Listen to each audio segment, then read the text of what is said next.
नमस्कार। आपका स्वागत है YouTube चैनल टैक्स की ability with CS Piyush Jain पर।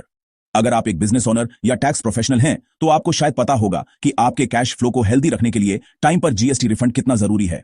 आज मैं CBIC के latest move instruction number 062/725 GST के बारे में बताने जा रहा हूं, जिसमें एक risk based provisional refund system introduce किया गया है। चलो सीधे मुद्दे पर आते हैं। पहले थोड़ा बैकग्राउंड जान लेते हैं। Central board of indirect taxes and customs या CBIC ने 56th GST काउंसिल मीटिंग के बाद यह इंस्ट्रक्शन जारी किया। बड़ा आइडिया, कंप्लायंट टैक्स पेयर्स के लिए रिफंड तेज करना, लिक्विडिटी बढ़ाना और बिजनेस को और भी स्मूथ बनाना। तो लीगली क्या बदला है? दो मेन नोटिफिकेशंस 13 एंड 14 ऑफ 2025 ने CGST रूल्स के रूल 91.2 में चेंजेस किए हैं। अब 1 अक्टूबर 2025 से अगर आपकी refund claim low risk classify की जाती है तो आपको अपने रिफंड का 90% तुरंत प्रोविजनली मिल सकता है। लेकिन अगर आपको हाई रिस्क फ्लैग किया जाता है तो पुराने डिटेल्ड चेक अभी भी लागू होंगे। यह रिस्क बेस्ड सिस्टम कैसे काम करता है?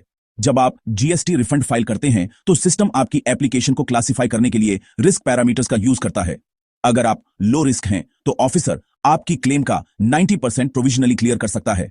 कोई डीप स्क्रूटनी की जरूरत नहीं, लेकिन ऑफिसर्स को सॉलिड रीजंस की जरूरत होती है जिन्हें लिखित में रिकॉर्ड किया जाता है अगर वे इस क्विक रिफंड को डिनाई करना चाहते हैं।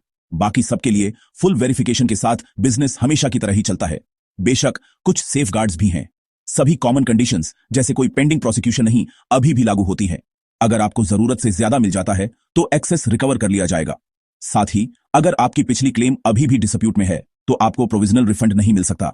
एक बड़ा अपडेट, यह सिस्टम अब इन्वर्टेड ड्यूटी स्ट्रक्चर या IDS के तहत रिफंड को भी कवर करता है।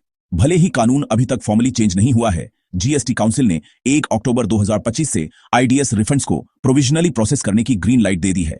GST पोर्टल इसके लिए पहले से ही सेट है। सुपरविजन बहुत स्ट्रिक्ट है। सीनियर ऑफिसर्स को इम्प्लीमेंटेशन को मॉनिटर करना होगा और CBIC को रिपोर्ट करना होगा। कोई भी हिचकी, वे सीधे हेडक्वार्टर्स को जाती हैं। तो इसमें आपके लिए क्या है? आपके पैसे तक तेज एक्सेस, कम बैकलॉग और ज्यादा ट्रांसपेरेंसी। फोकस रियल फ्रॉड को पकड़ने पर शिफ्ट होता है, न कि जेन्युइन क्लेम्स को रोके रखने पर। लेकिन सब कुछ इतना आसान भी नहीं है।